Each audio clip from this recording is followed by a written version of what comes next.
e-commerce, e-auctions, e-procurement back in 1999, 2000.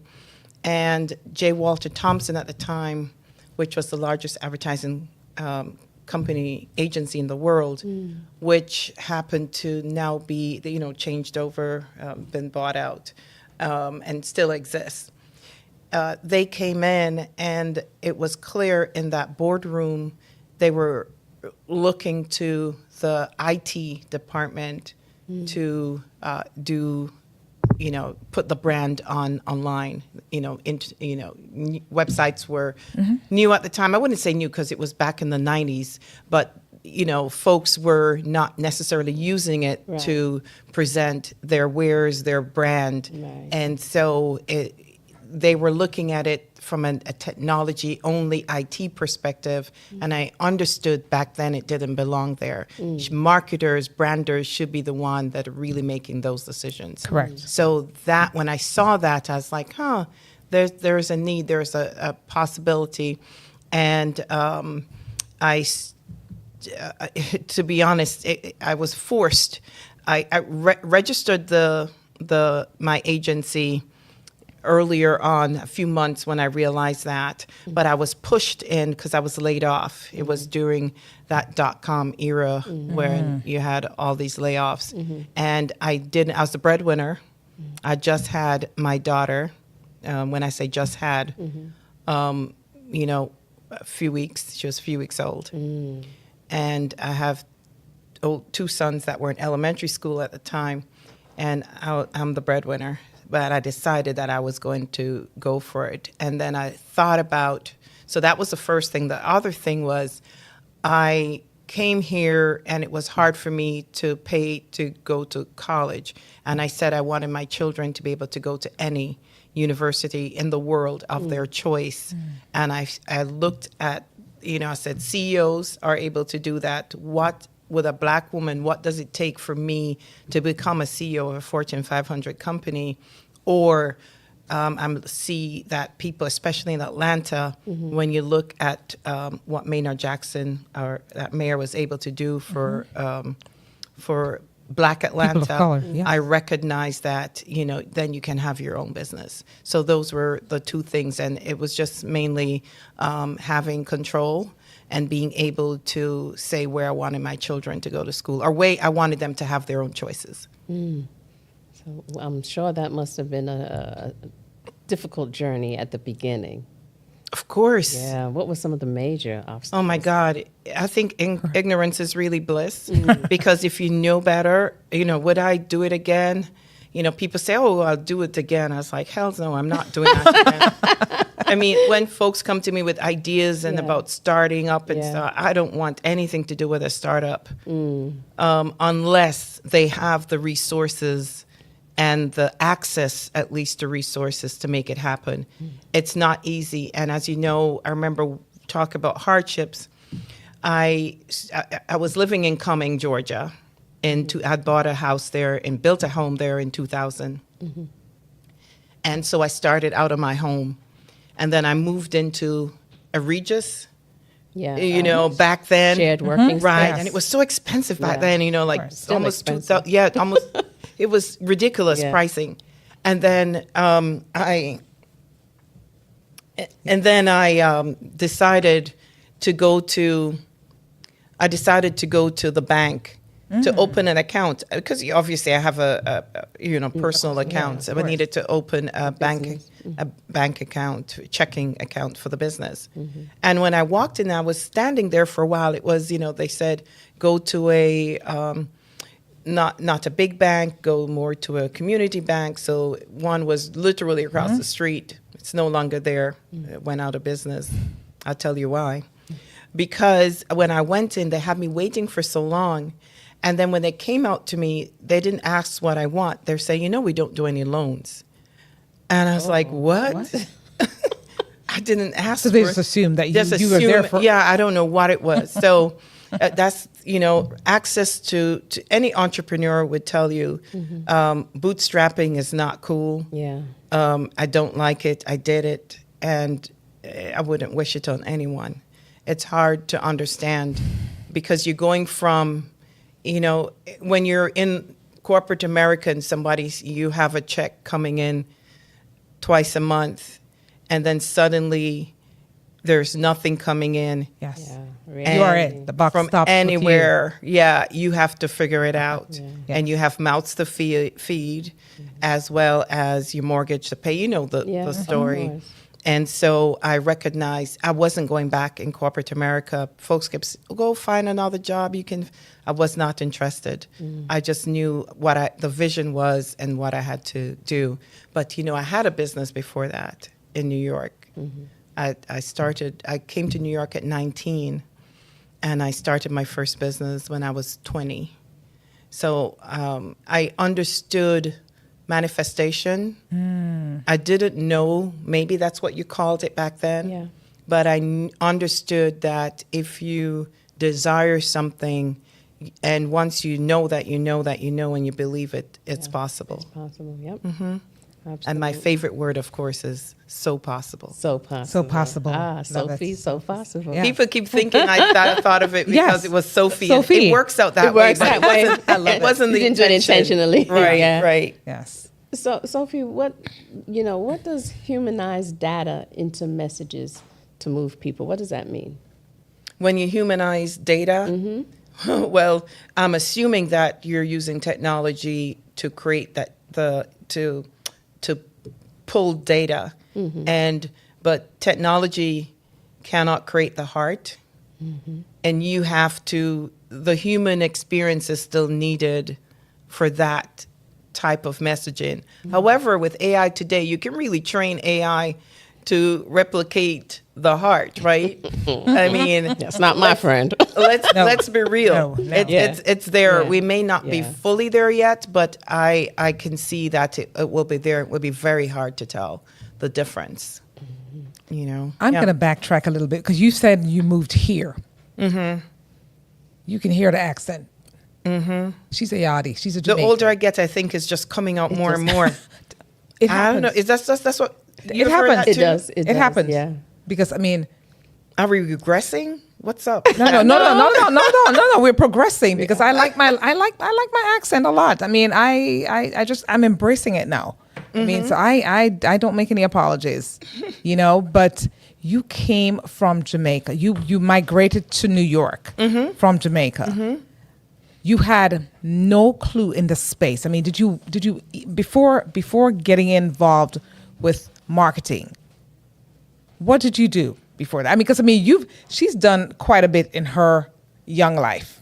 Okay. Thank you for that, Sharon. You've done a lot in your young life. I mean, I know you have the pioneers and the trailblazers in the family. It's in the genes. It's genetics.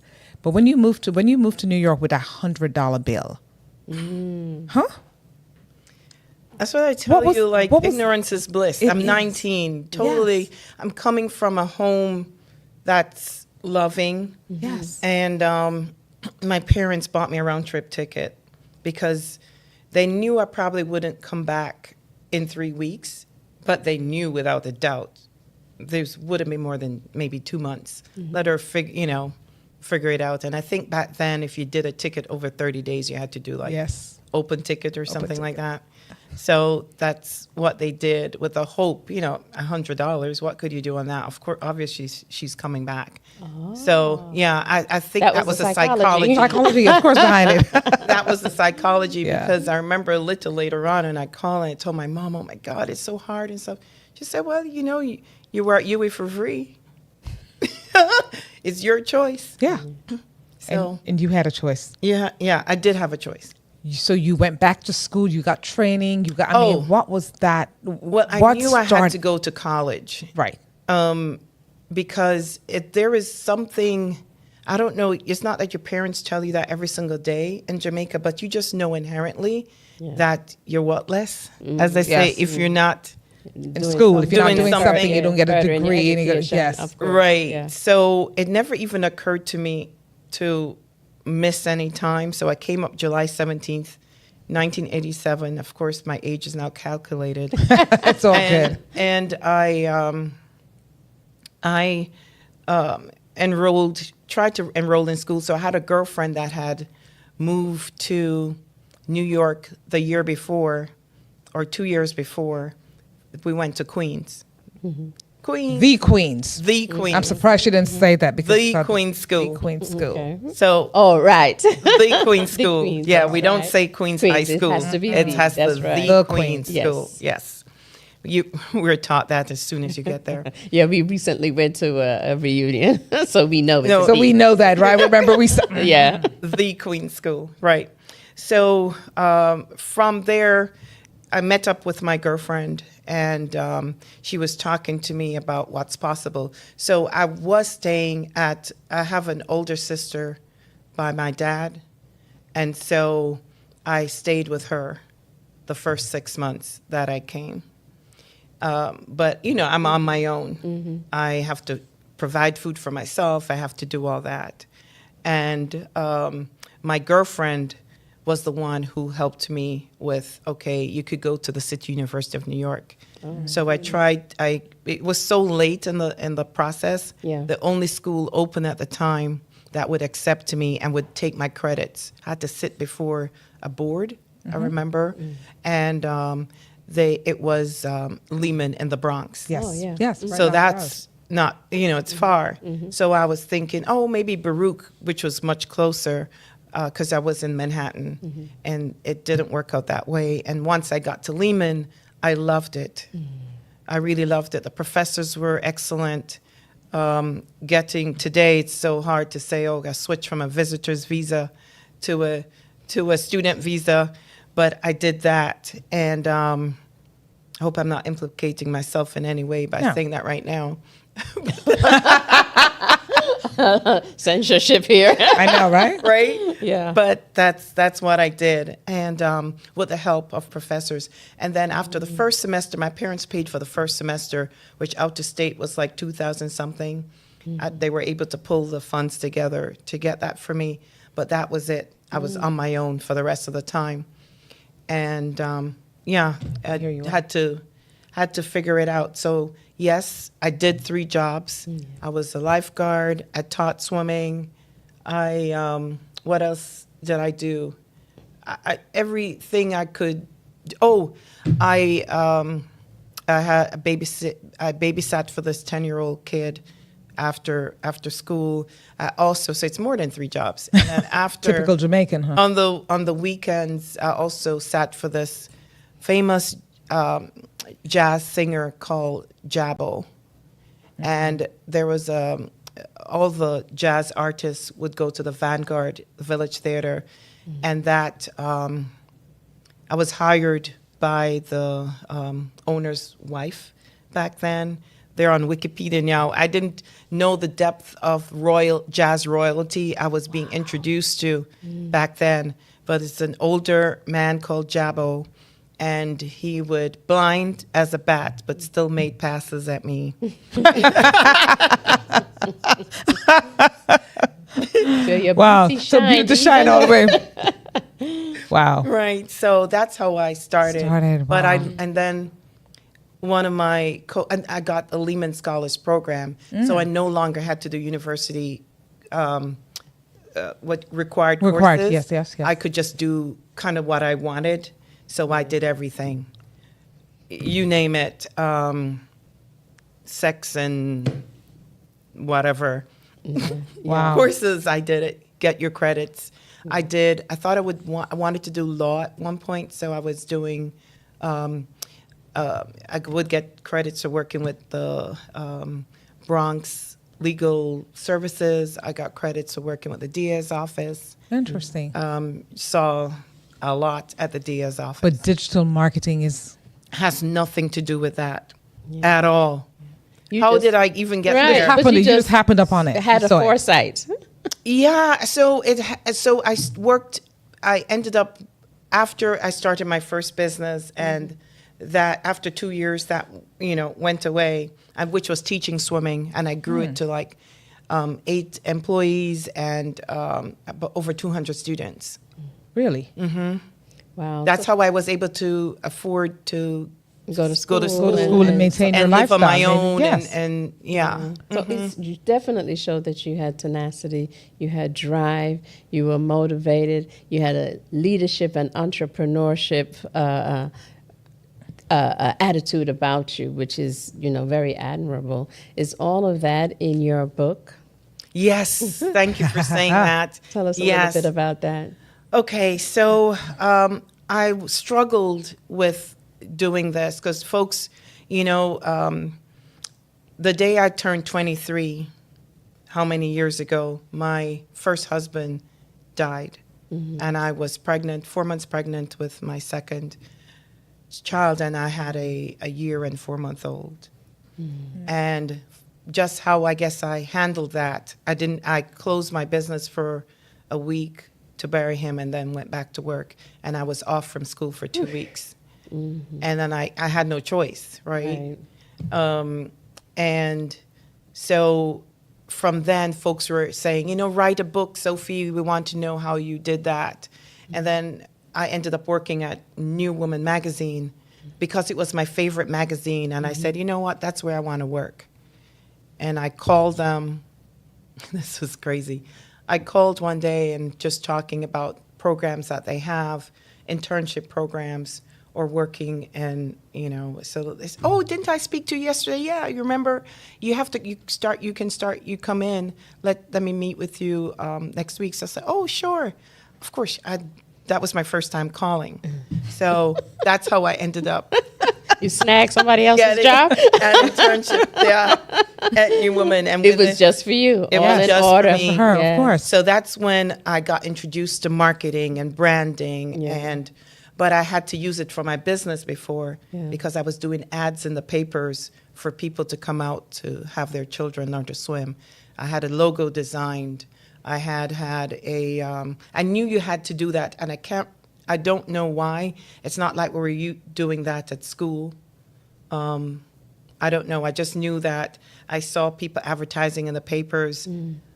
I walked around in Canarsie handing out my flyers.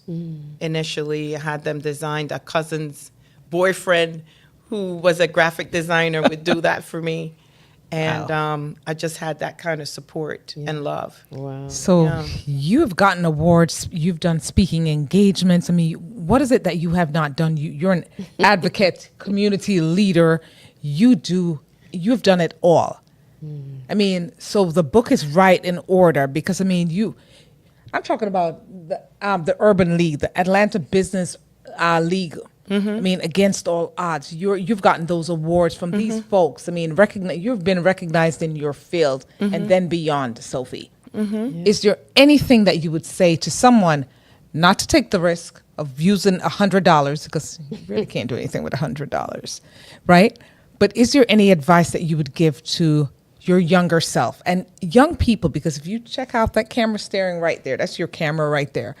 Speak to that young man or young man or young woman who's saying, so what does she do? I mean, she was here. How did she do that? I mean, how did she navigate this? Speak to them and let them know and encourage them about what's possible, really. Okay, so look into the camera. Yes. All right, so let me look into the camera.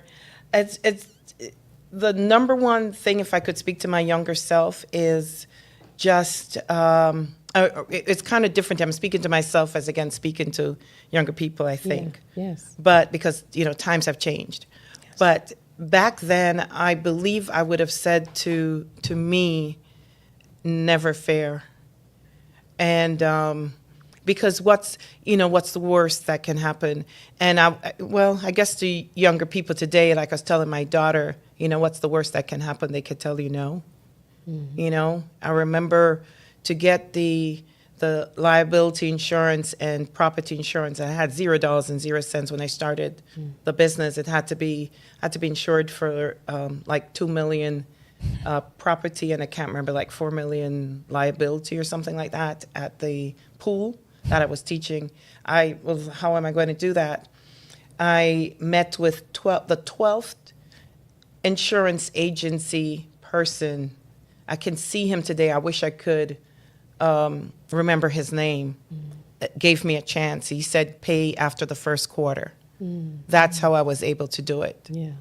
So So He took a even though you chance. had no's, you went 11 no's and one. the one, the yes. 12, Yes. the 12 But one. people go more Yeah. than that. Of course, yeah. You know, you go 100. Just go Yeah. as much. If you really believe in what you want to do, Yeah.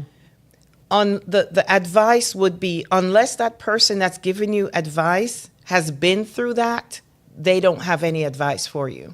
None. Say that again. Unless the person has been through what you want to do, Yeah. they should not be giving you any advice at all. Yeah. You can't work in corporate and advise somebody what they should do as an entrepreneur.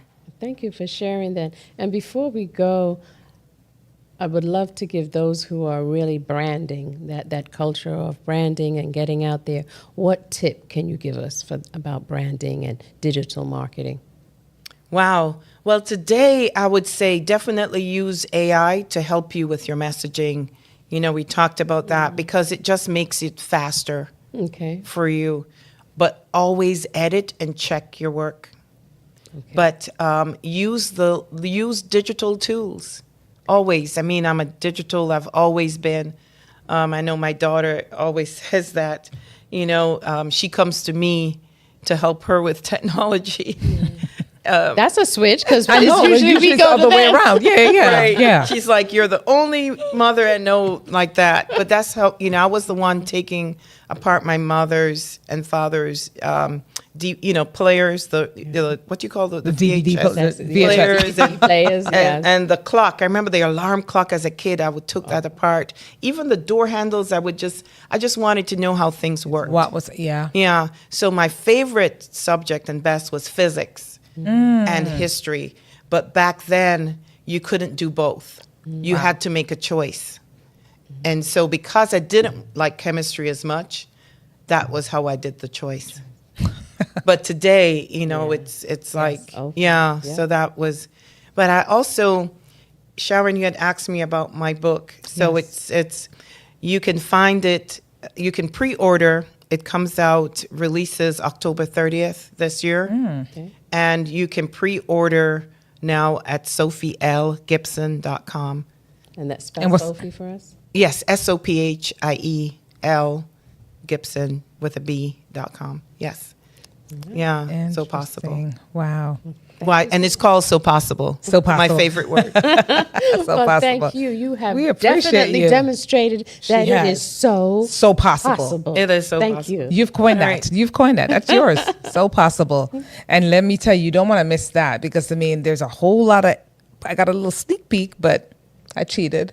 But we cannot wait to get that book. So it's October 30th. We're October 30th. But Look out anyone for else it. that's interested in working with Vivo, you know, Please share. Vivo360inc.com Okay. or vivotheagency.com. Well, thank you Gets so to the same much. place. And Yeah, from $100 to her own Zero, agency. zero, zero, zero. Zero, zero. I don't know about that. I don't know Well, about I'm just, that. but I'm just saying. yeah. I'm just saying. Well, you. We're doing okay. Yes. Yes. Thank you so And we're much. Yeah, proud thank of you. you. It's such We're a proud of pleasure. you. We're so proud of you. Yeah. Thank you. you for having me. This has been a Absolutely. pleasure and just grateful. Absolutely. All right. Appreciate you. Wow.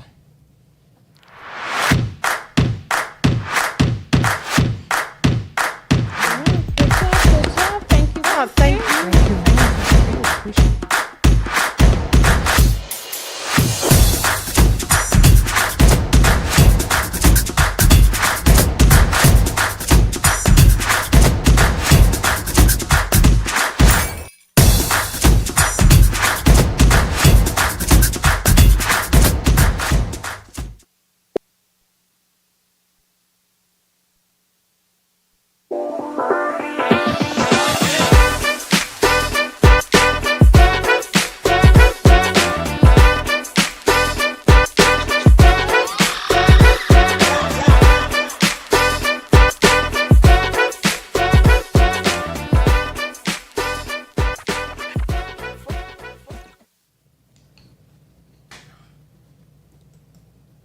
All right, we're back. Yes, we are.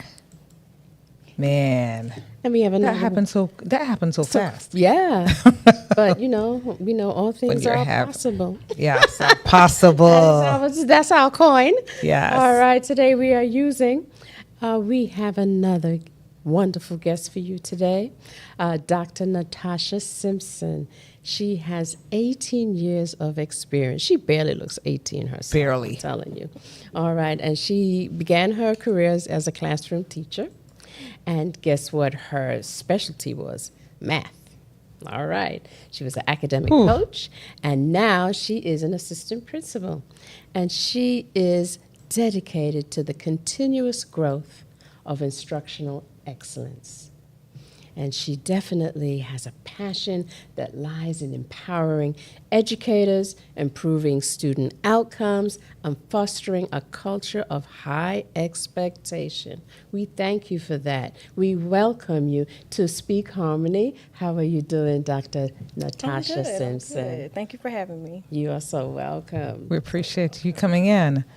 So we Man. decided to bring you in because we know school is getting ready to start in Atlanta. They stagger the start times, right? But we know that school is starting as early as next week, which will be, as of this episode, August 4th. Mm-hmm.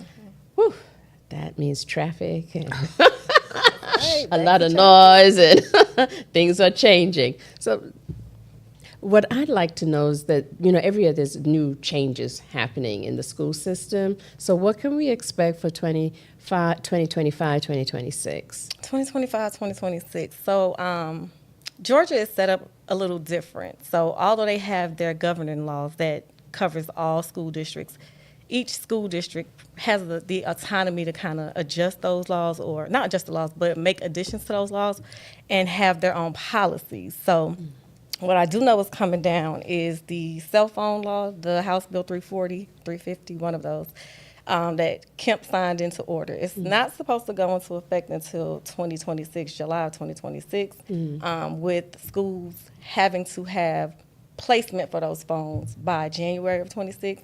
But a lot of school districts have already got on board with making that transition. Some started last school year. So I know that will be a big adjustment on not only the teachers, but the students, because you're talking about a generation of students that walk around with their phones in their hand 24/7. They rely on those phones. They can't leave it. It's the end of the world if they lose it. So it's going to be an adjustment because it's going to come with consequences now that it's actually a law and a policy. So the law states that anyone K through 8, so kindergarten to 8th grade, cannot have their cell phones during any instructional time. That's from the first bell to the last bell.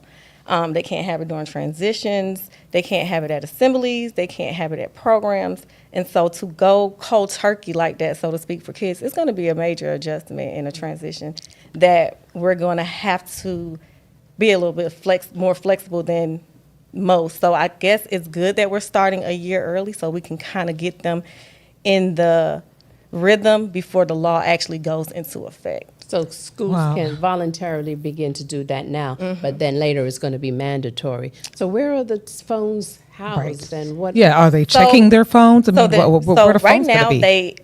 we can't mandate them put it in a caddy, but a lot of schools have gone to caddies in the front of the classroom. Like we walk in, you stick it in one of the, it looks like for us back in the day, those calculators where they had the big calculators and you slide it in a pocket. So it looks like that. Wow. But as long as they just keep it in their book bags, they're not supposed to have it in the building at all. So it's like walking into the building, taking your and that goes for headphones, tablets, watches. It's supposed to come out, go in your book bag, stay gone for the whole day. But like I said, it's going to be an adjustment, and we know that. So the sense of security for them is at least knowing I can see it. It's right there. So we're going to try to put it in your caddy and So what do you just go think? on I'm with concerned What about about- that. Yeah. Well, how did this come about?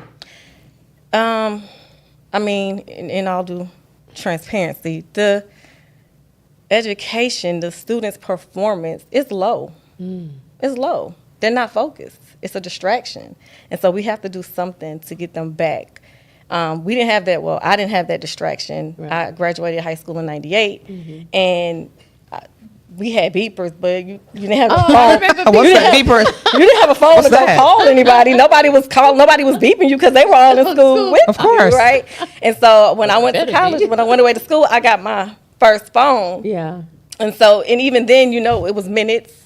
Yes. It was, so, you couldn't use it till nights or weekends. So I remember. we didn't have that as a distraction. Yeah. So we were more focused because what else are you going to do but be focused on work Yeah. and doing your work? And so even that was in an actual textbook. We were writing, on paper. And so even now that has transitioned. So they Right. do a didn't lot of have their all work. those apps and so They do their forth, work on yeah. apps and they have digital textbooks and you can type on there and send it straight to your teacher. So even education has transitioned, but I think we've gotten away from the education part and kids are socializing when they should be focused and tuned into instruction. I think parents, this is just my thinking. I think parents are going to be, at first, and students, deer in the headlights. That's what's going to happen. You're going to get resistance. Yeah, You're going to get all that pushback. But you know what? The parents who have a little bit of common sense will realize that this is better in the long run, long term. It's better for my child because guess what? The child that was failing or about to fail now all of a sudden went from a C to a B, and those grades are climbing. So there's some gratitude that's going to come out of it eventually. At the end, right? At Because the we started, end, a lot of because- us started yes. it already. Like this Oh, is it. so you some had a districts- soft start. Some Really? districts have already Oh. pushed in, and of course, you're Interesting. going to get that resistance. Well, what if I need to reach my child? Well, Yeah. How did you reach your child How before? How How were did you we reached reach? when you were a child? Like you can still reach your Yes. child. Like we can't use that as the excuse because then they're gonna pull it out for other things, Of course. and then tell you that my mom was texting me about something important. So they're just it's gonna be an adjustment. But you know what? Our parents wanted to text us or whatever. Did they? They couldn't. They couldn't. There was no resource. There was nothing. We didn't have all phones. We didn't have any phones. So you know what? Parents, calm down, settle down. It will be okay. It'll be okay. It will be okay. They will be The- notified. In the long run, yeah, Of course. And I guess they can call the school. yeah, if and then there's we'll an get a emergency. message into. Yeah, the and you know school. what I'm also seeing is this also could be a conduit to get parents a lot more involved. with Involved, school. of course, focused. Yeah. A lot more involved and not just waiting for. Which is what we need, especially at the high school level, because just traditionally going from elementary to high school, it drops tremendously. Elementary, you're at everything because they're still young. You have to kind of maneuver for them. Yeah. Middle school, they start pulling back. High school, they're all the way back, and I feel like that's when you need to lean in Really even lean more, in, yeah. because that's when it really counts, so Yeah. to speak. You have to get credits. You have to meet all these requirements for graduation, and don't lean back, lean in. So Yes. That's good. Yeah. So I'm going to stop right there because we've got some really interesting comments. And so for our previous guest, we've got someone saying, Jenny, I think it's Jenny. Jenny. She says, Sophie Gibson is a revolutionary entrepreneur with a heart and passion for people. Sharika says, good evening, family. What's this? Oh, she's bigging us up. She says, someone says, last night says, and no more animation. Yes, Dr. Simpson. Warhawk pride. That's right. Another person Real thing. says, yes. Another person is saying, what can parents do to help boost their child's performance? Take the phones away, take the gadgets away. Yeah. That's what's happening, the distraction. They're not reading anymore. And if for those readers, the audible ones, they're going to find excuses. And we didn't have those back in those days, and we had our hard copies. I still like my hard copies. Some And we people do, read, yeah. and we read very well. Okay, the distraction is not worth it. What do you think? So what's your thought? I agree, and I think AI, when used incorrectly, because I think if we use it as a tool and not the main source, it can be beneficial because there's so many programs out there with AI that can show you how to write and show you how to answer a math problem and teach you through it, instead of our kids, they've been trained to just ask for the answer but you don't know how you got it. That's it. And How you did you don't get know how here? to write. Yes. You don't. They're not using it as a tool. So we're gonna have to go back to teaching Critical them thinking. those skills to understand how to use it as a tool, how to use it to actually grow yourself, grow education, and not using it just to get the answer. So that's what they're doing. Yeah. And like you said, they're not reading, they're not understanding, and then when the test comes in front of them, They don't know it. They're So lost. that's why the report card overall is showing that, you know, our kids can't read. Our kids can't perform compared to other countries where they don't have this going on. They're able. And so we have to figure out a way to get back to producing students that can compete globally. Yeah. So do you think that in the future they're going to be introducing how to use AI, intellectually, creatively, and to be able to use it as more of an inspiration rather than as something that A they crutch. have to Yeah, a crutch that crutch. they have to Yeah. depend on. Exactly, a crutch. I do. So there are a lot of companies that have jumped on that and created their programs, their apps. One in particular, not to give them any shout out, but Writable, my district has purchased that, and we're going to use it, and it's found a way to detect the AI when students turn in their assignments. And then so it's going to use that to streamline a path for them. So instead of doing this, do this, or it's going to show them, like, even though it's AI, they can detect where, course. what their skill deficits are. Yes, So yes. it can be used beneficially if we, got to purchase those apps. You got to know how to use it. You got to know what's out there, and Yeah. that happens so much more often than it needs to. They don't understand the resources that are available to them, and so and parents too, because there's training, there's resources. Parents can get on that and ask for homework help, ask for resources to assist their students. It will help you fill out college applications. It'll help you apply for scholarships. So it can be help you used apply as a financially. Of course, resource. financial. Yeah, it can be used as a Yeah, resource. We just have course. to go back to teaching them how to use it as a resource instead of just asking Siri and Yeah. Meta and whoever else Yeah. you're talking to just give you the answer. Yeah. We've taken away that skill of critically thinking or even knowing where to how to navigate. Yeah. Finding I the remember one answer. of my grandchildren, they were over the house, Sharon, and they said, I think I said something about use your cranium. And they was like, what's that? What's I that? said, go look it up. I said, what I did Of in my course. day. Go look it up. Yeah. They said, hey, Siri, what is cranium? I was like, put that down. But that was the first I ever heard of Siri, so I was like, what is Siri? But That'd yeah, be it's- good if now once they find out what a cranium is, they start using it in a sentence or they teach it forward or Yeah. but Yes. Yeah. just to Yes. ask for the answer just to Just so arbitrarily that have they the can- answer yeah. Of so course. you don't have to figure it out Yeah, yeah. and then you don't know what to do. Lazy. Yeah. That's Grit, my grit, part. no stamina. That's it. None. Because you have to, critical thinking is so important. We have to exercise the brain. And so with AI, nothing against AI, guys, because I use it too. Whoops. I do too. I use it this much. But that said, what it does, it allows the brain to work, to function though. I mean, what it says, where's that saying that says a brain at rest? Something at rest is help me out, Sharon. It's something at rest. In other words, you have to be in motion. You have to use say it that- In so other you words, won't your lose body, it, if your pretty body, much, yes. if your body's not in motion, you're dead. Yep. Yep. You're dead. So you've got to use your brain. Your brain cells die if you don't use it. Yeah. So I love Okay. that. And so, we've got a whole lot of. You are Well, thank you. Let's see. Let's see. It says excellent perspective, Dr. Simpson, regarding utilizing AI as a tool within educational technology and not the foundation. Correct. Exactly what we're saying. We're all agreeing right here because we want to make sure we're using our brain cells. And parents, your children need to read. Reading is critical. Okay. Don't encourage lazy people. Yeah. Because your lazy brain, you sit back and you just depend on this and you're half asleep.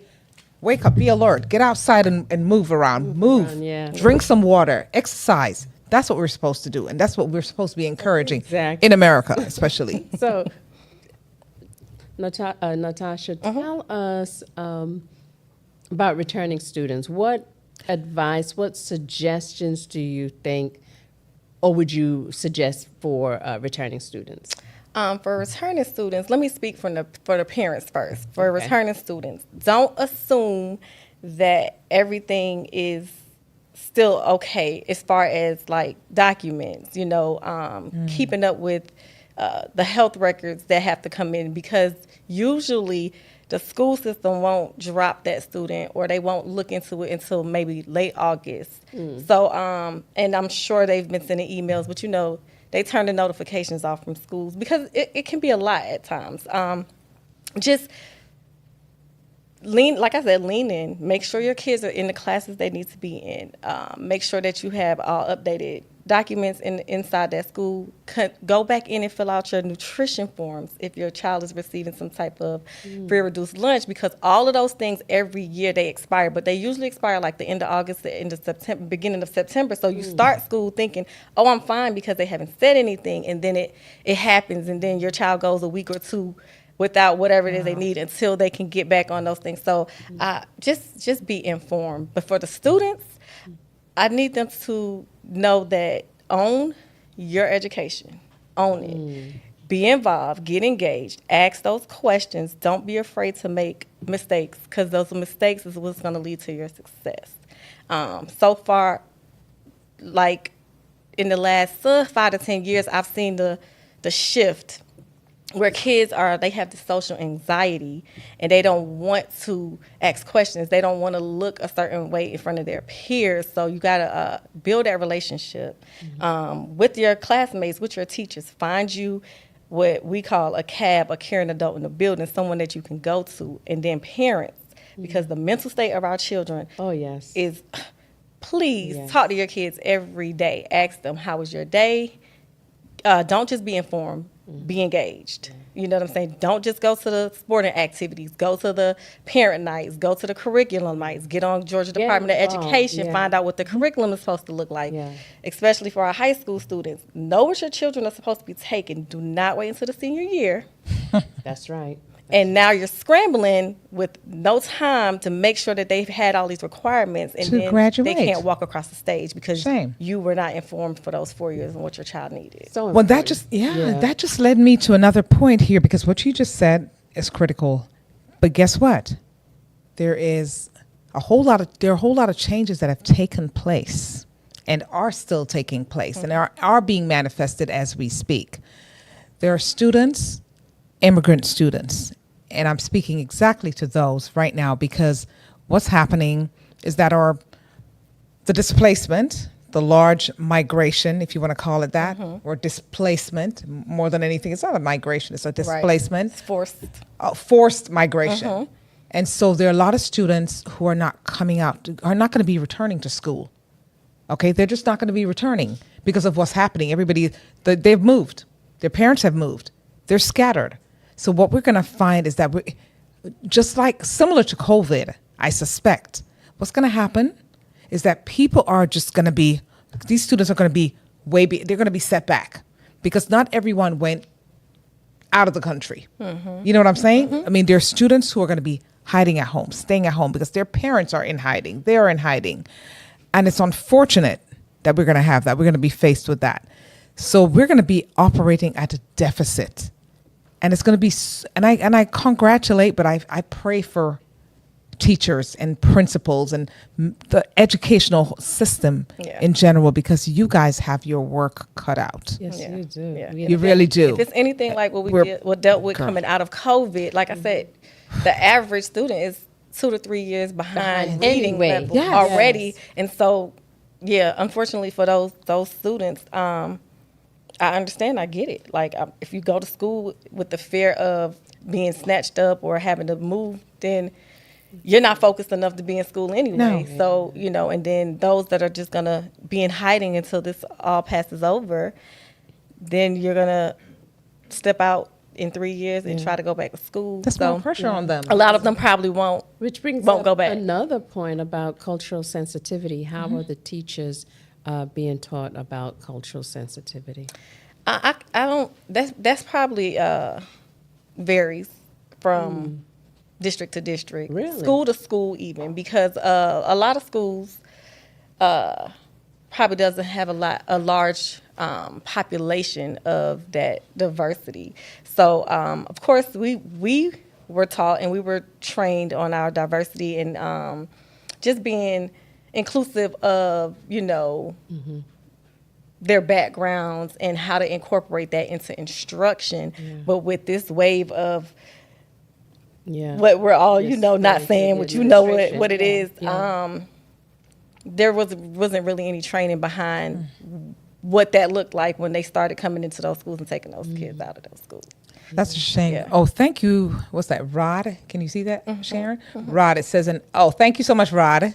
Yes, an object at rest tends to stay at rest. So the brain that's resting, listening. I love it. I love the participation. I'm excited. Keep it coming. We love that. Please do. Thank Just you. don't be informed, be engaged. Yes. So we are asking people to be engaged. Engage Thank you with for your that. with your and you know what? Cher, Yeah. I'm just going to say, it's Dr. Simpson. I'm going to say this really because we've got parents who are grandparents who are parenting.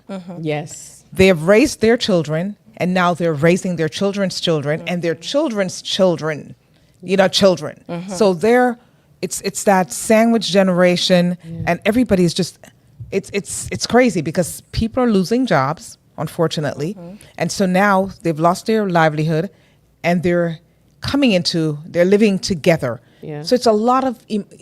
Let me tell you, your work is cut out for you, but I appreciate what you guys do. Yeah. Oh, well, hold on one second here. One moment. It says, Yeah, we're looking for more tips what are for teachers. What are some of the tips for teachers? Yes. Tips for teachers. To have a good school Tips year. for teachers have a good Yes. school year. Thank They you have for to that be- question, They have to be flexible. Rod. Be flexible What does that mean? because things can change instantly. Inside your classroom, outside of your classroom. So as teachers, and I'm not that far removed from the classroom to know, Yeah. you are planning this great lesson and, you're going through it and it was great in your mind, and then you're looking out and there's no engagement. The kids aren't mastering it. They're not understanding it. So, some teachers, they're stuck in that though. Like I planned this lesson, so I'm going to teach this lesson. Now, you have to be flexible and be able to pivot in that moment. Be flexible if the day is not going how you thought it would be going, and some things might change up. And as administration, something comes down to us. We don't have time to communicate with you, but we just have to change a bell or change a schedule or just do whatever. Be flexible and just understanding that that's just how this world works. Be flexible because you're going to have some kids, like you said, they didn't eat last night.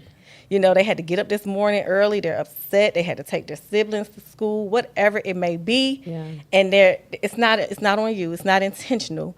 So be flexible with that student and understanding, and just using some of those strategies in your teacher toolkit to kind of work through that with that student, or be understanding and send them to the guidance counselor or whatever you have to do. If you don't have it in your capacity, in your wheelhouse, just be flexible and just know that everything is 90% of the time, it's probably just nothing's probably gonna go how you planned it that day. You're driving to work and you're like, I'm gonna do this and I'm gonna do this and I'm gonna have a great day. Yeah. Things are gonna happen. You're dealing with kids, and in some schools, you're dealing with anywhere from 1,500, 2,000. Some schools have 3,500 kids in it. So just understand, like when we're making, as administration, when we're making those decisions to do what's best for children, and we might not always be able to tell you the why or give you the heads up. Just be flexible. And teachers have their own, faculty have their own issues, personal issues too. So we can't just think that it's okay to just throw our children at you guys and everything is good.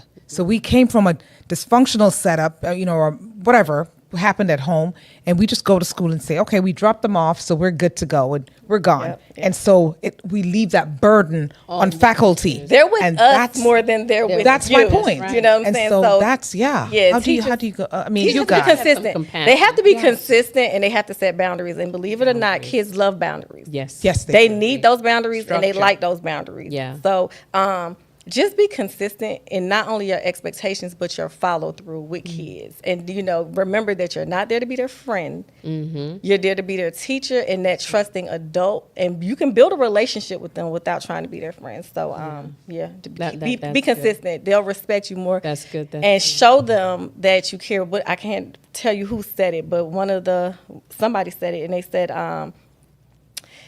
students don't care how much you know until they know how much you care. Exactly. So- Absolutely. Oh yeah, that's a fact. Yeah. That's Because a fact. it's once you start to establish rapport with the student and become approachable, Yes. then they'll able to come to you when there are issues and whatnot. There's so many things that we could talk about: bullying and teachers' attitudes and And they're entitled. And like I say, I maintain Yeah. that faculty, Yeah. teachers, yourself as a principal. They're human. You have you're human, so have you know, your but you have issues to be at able. home. You Yeah, have to be have able to roll children, it some back of you. too. Yeah, absolutely. Before we do that, wrap yes. up, Dr. Simpson, what made you make that transition from a teacher in the classroom to an assistant principal? Why did you decide to make that decision? So I was a teacher teaching math, and I actually transitioned to be a math specialist coach first. I always wanted to work with like the curriculum, so I went and got my specialist in curriculum instruction because that's where I thought I was going to land. And everybody was just like, "No, you're a leader. You're a leader. You're pretty much running this anyway." So kind of got voluntold and pushed into it a little bit. And then I started like saying, yeah, you know what, I do want to do this. I do want to do this. So it kind of came that way. But at first I thought that I was going to like work at the district and write math curriculum and coach teachers. And so that's where I thought I was going to land. But I was like, nah, you need to be back with you need to be with the kids and working towards that. So I kind of got a little taste of it working under a principal who kind of gave me full reins and poured into me and let me pretty much do everything that she was supposed to be doing and sent me to her meetings. And I was like, oh yeah, okay, this is my thing. And so that's how I got there. And so now I have those same people pushing me to just get my own school and be a principal, and I'm still like, maybe not yet, but But so that's what. But why not? Yeah. But why not, right? Why not? Why not? And I'm going to give you permission. You can shout out your school and shout out to the students. Shout out my school. Some people started shouting it out. I saw in the comments, Warhawk Pride, the McDonough High School over there in Henry County, McDonough High School. And I just can't wait. Our kids actually started this Thursday, so we had open house today. Oh. And so excited for this school year. All right. Well, coming. thank you Wow, so much we for appreciate- joining yes. us, Dr. Simpson. Yes. The real thing, not the animation. That's right. Wow. All right, then. So that kind of wraps it up. Do you have some last minute news for us? Sharon T, the Sister Connector. We do. Because you know what? We have our Independence celebration coming up in a short week and a half from now. August 9th will be our Jamaican Independence Ball at the Marriott Marquis downtown Atlanta. So we have that coming. We have our speaker, our guest speaker will be the Steve Golding. He is a speaker of sorts because he's traveled the entire world. He was just in England bringing the word Marcus Garvey, Garveyism. He's a real Garveyite. And let me tell you, cannot get enough of that because that's our first national hero, Jamaica's first national hero. But really, technically, I would say he's a hero of sorts for black people people around the world, because right here in America, over 100 years ago, there's a location downtown, a church called Big Bethel, where he spoke. He gave his first huge speech right here in Atlanta, and we honored him. But not only that, he was exonerated by President Biden. So he's coming back to be guest speaker at our Independence Ball, which is going to be amazing. Because when I tell you, he unpacks Garveyism like none other. So it's August 9th, next Saturday. Not this coming Saturday, but the following Saturday. Get your tickets because you don't want to miss this event. It's the Atlanta Jamaican Association annual ball, Independence Ball, where we're going to be having, and it's going to be, look, it's going to be fun. It's going to be a lot of dancing, scholarships. Get your gowns and what? stuff. Your fancy dancing, and just come on out. But we have Emancipation Day on the 1st. So we've got cultural events. Just check out the Atlanta Jamaican Association.org for all the information. Listen, next Tuesday is going to be a special Tuesday, so you do not want to miss it because we've got some special people pre-independence celebration right here at APAP Media Wearing our with Speaker colors, Albany. Wear your wearing our colors. flags, So we're going to get on. But I also, I would be remiss not to mention, since we do have a school teacher here, a lot of the proceeds from the Yes, Independence Ball yes. raffle goes to schools in Jamaica. Yes. So and right here sponsor- locally, as a and matter of fact. locally Yes. yeah. So we do think that that's appropriate to talk about, just supporting children here and abroad. So once again, that's it for today. For today until next Tuesday, pre-Independence Ball. Wear your colors, rep your colors, because we're coming out to shine Until then, we thank you, APAT Media, our sponsor. We thank you again. We speak harmony. And we thank you for joining us, Thank Dr. you for having Simpson, me. All right. Sharon. Thank you. See you next Tuesday, All same right. time, And same thank you to place. our guest, Sophie. Sophie, so fast. I love it. Turning back. Forward with fortitude, the future's in sight. Together we rise like stars in the night. Authenticity reigns, love leads the way. We're speaking in harmony every single day. Speak harmony, let your voice intertwine. So let's move forward, ever bold and true.